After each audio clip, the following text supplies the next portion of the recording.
In this video, you will learn the 7 most commonly used shortcuts that can save you hours. Let's get right into the video. The main reason why most people are slow in Excel is because they don't even bother to learn the shortcuts in Excel. And you don't need to learn them all because, well, you won't be even using them all most of the time. Gradually learn 1 to 3 shortcuts for the most common tools you use, and you'll notice that you're gonna become faster each and every day that passes. However, I'd really recommend mastering these 7 first shortcuts to start your shortcut journey in Excel.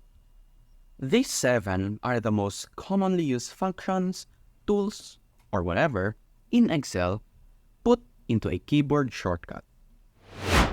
The first one is Ctrl Z. Now, most people know this, but it doesn't hurt to add this into the list. This allows you to undo anything you have done, as long as your work isn't related to pivot tables, but that's for another video. The second most important one is its cousin, Ctrl Y. This allows you to undo your undos, or basically, undo what you have accidentally undone. Sounds confusing? Well, it's better to show than tell. So here's an example. If I applied yellow fill to this cell and then click on undo accidentally, I can press Ctrl Y to undo my accidental undo. The third one is Ctrl C and its friends. Now you might have guessed, this shortcut allows you to copy things. It also has its close brother Ctrl V or paste, which pastes what has been copied. Ctrl C also has another brother called Ctrl X. This key cuts, or basically, allows you to move one piece of data or dataset to another location. The fourth one is Ctrl Alt V. This is like Ctrl V, but more advanced. It allows you to select how you'd paste the data or content copied.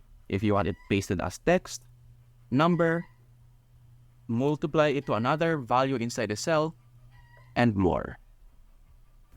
The fifth one is Ctrl Shift L. This allows you to activate or deactivate filters for ranges of data or tables.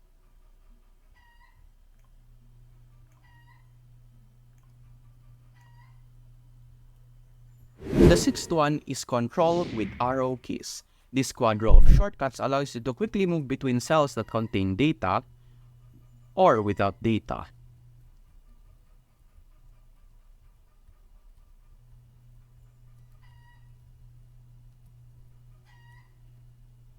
And finally, the seventh one is F4. This simply repeats the last action you have done.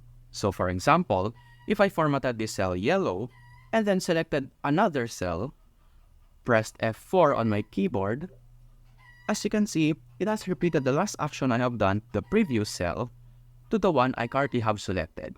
You can also do this to multiple cells.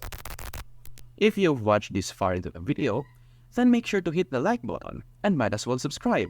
And as a reward for getting this far into the video, I'll share with you a single key in Excel that will allow you to navigate and use all the tools in Excel without using your mouse at all.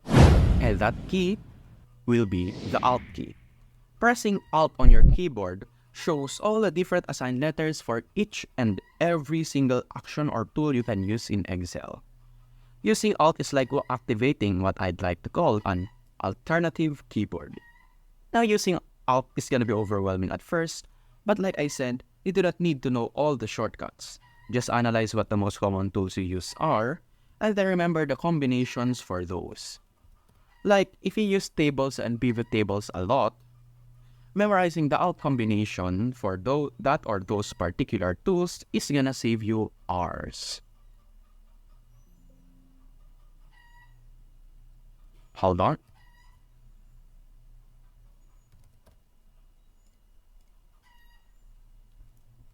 If you focus mostly on formatting, then obviously, it would be best to learn Alt combinations that are related to formatting.